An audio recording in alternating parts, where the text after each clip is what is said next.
સ્વામિનારાયણ હરે, સ્વામિનારાયણ હરે.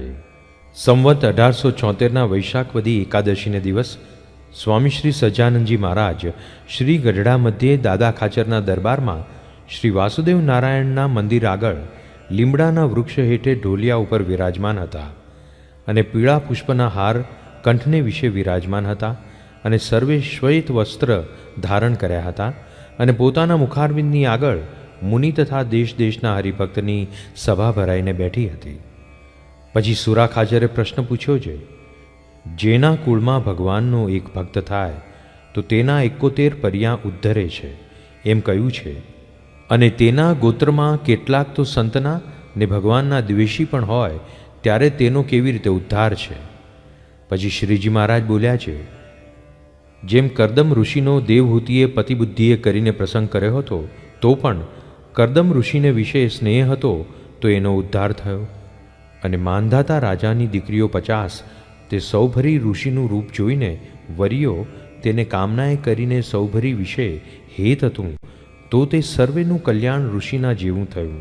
માટે જેના કુળમાં ભક્ત થયો હોય અને તેના કુટુંબી સર્વે એમ માને છે, આપણું મોટું ભાગ્ય છે જે આપણા કુળમાં ભગવાનનો ભક્ત થયો છે.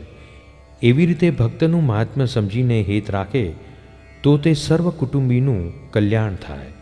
અને મરીને પિતરી જે સ્વર્ગમાં ગયા હોય તે પણ જો એમ જાણે છે, આપણા કુળમાં ભગવાનનો ભક્ત થયો તે આપણું મોટું ભાગ્ય છે એમ સમજીને ભગવાનના ભક્તમાં હેત રાખે તો તે પિતરીનું પણ કલ્યાણ થાય. અને જે ભગવાનના ભક્ત સંગાથે વૈરબુદ્ધિ રાખે તેનું તો કલ્યાણ ન થાય. અને જેમ જેમ વૈર કરતો જાય તેમ તેમ તેની બુદ્ધિ ભ્રષ્ટ થતી જાય અને દેહ મૂકે ત્યારે પંચમહાપાપના કરનારા જે નરકના કુંડમાં પડે તે પણ તે જ કુંડમાં પડે છે. તે માટે ભગવાનના ભક્તમાં જેને હેત હોય તો સંબંધી હોય અથવા બીજો કોઈ હોય તે સર્વનું કલ્યાણ થાય છે. પછી નાજે ભક્તે પ્રશ્ન પૂછ્યો છે, ભગવાનનો ભક્ત હોય તે એક તો દ્રઢ નિશ્ચયવાળો હોય અને એક તો થોડા નિશ્ચયવાળો હોય અને ઉપરથી તો બે સારા દેખાતા હોય, તે બે કેમ ઓળખ્યામાં આવે?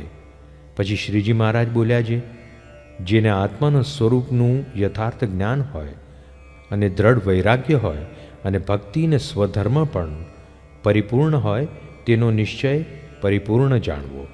અને એમાંથી જો એકે વાનું ઓછું હોય તો નિશ્ચય છે તો પણ મહાત્મ્ય વિનાનો છે.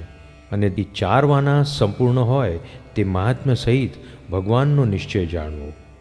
ઇતિ વચનામૃતમ. એવી રીતે ગઢડા પ્રથમ પ્રકરણનું 75મું જે તે થયું.